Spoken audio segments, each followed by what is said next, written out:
Atëherë të nderuara media, faleminderit shumë që ishi prezent në këtë seancë. Ajo se çfarë u vërtetua sot është ajo që kemi thënë që nga fillimi, se na jemi se bashku me kushtrimin, duke zgjedhur granitin si vrasës, e kanë organizuar këtë krim. Ky vendim sot nuk shkon vetëm për ne, shkon për Liridonën, shkon edhe për fëmijët e saj, të cilët nuk do ta shohin më nënën e tyre përjetësisht.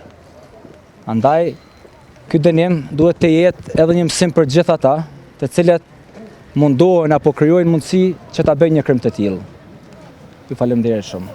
Nëse keni ndonjë pyetje diçka.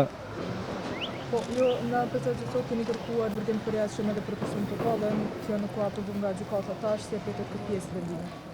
Sa i përket kushtrim kokallës, po besoj që gjykata e ka parë ashtu, për këtë mund të folë edhe avokati, se çfarë dënimi pritet. Çfarë dënimi kemi pritur ne për të?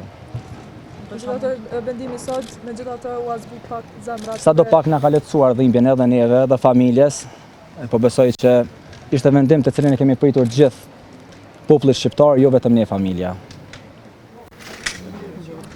Faleminderit shumë edhe për juve. Avokati. Ata më është një hap përpara.